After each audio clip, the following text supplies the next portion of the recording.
Boom! Here comes the boom featuring Flatout Ultimate Carnage. Keep your ears open for the new hit single next year.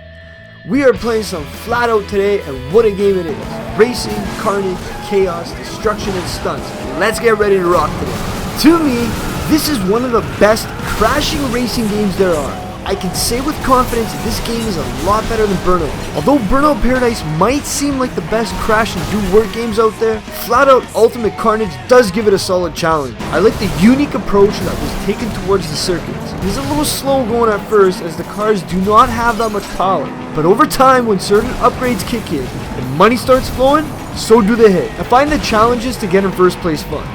If you're like me though, and like smashing cars instead of racing, you still get your fair share of credit towards savings for a new car or improvements to a current one. At first, and as I've said, when you play, the crashing is slow starting up, but upon purchasing your second car, a Venom for me, you'll get into some serious fun crashing dynamics. If you go fast enough and hit a stationary object hard enough, your character will come flying out of the car.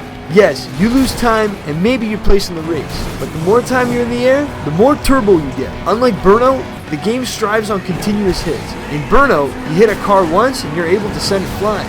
Here, you gotta give it a little bit more force. So you like to hit people, do you then, eh?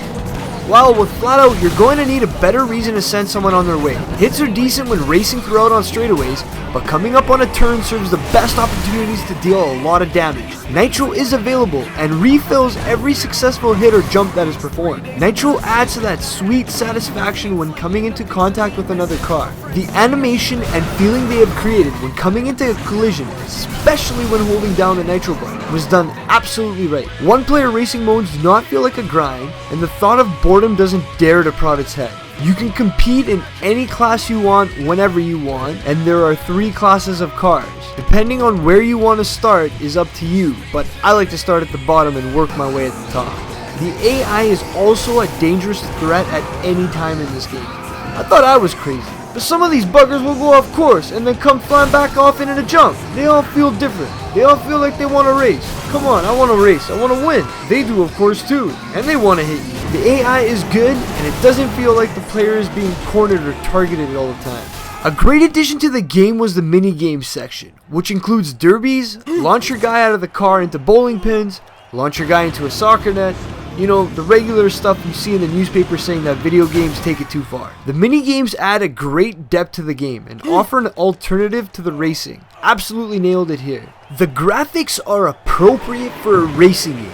Neither over the top or too cartoony. The fact they made it possible to destroy the starting gate is amazing, and that's only the start of it. There is a lot of breakable and explodable objects that can be found throughout each map. This alone makes it stand out from a lot of other racing games. Sounds are good overall, while crash sounds and engine sounds seem to be pretty satisfactory, and do vary. Music seems to be really heavy into the pop rock, which I guess if you like, not a problem. For future Flatout games, the only way they could have made this game better is by adding local co-op into the mix. There is a 2-player mode in the mini-game section, but no one likes passing over the controller to play, unless it's Super Mario World. I should mention that this game does have multiplayer, and it worked quite smoothly for me without much of an issue.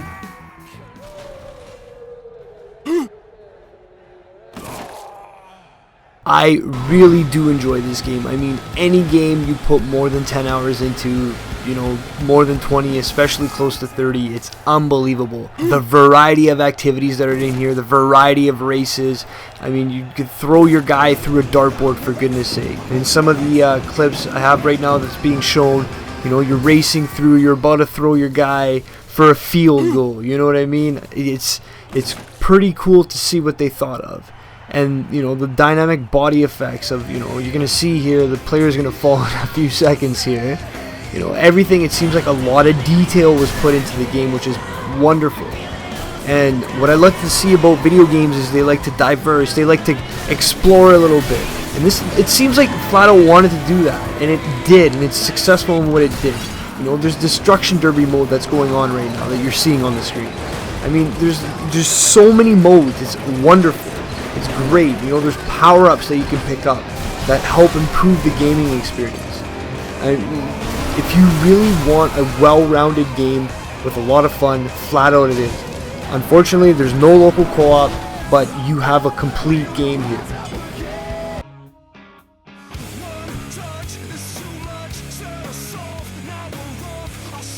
Thank you guys for tuning in and checking out one of my favorite games that is definitely worth a buy on sale. I hope you got what you were looking for.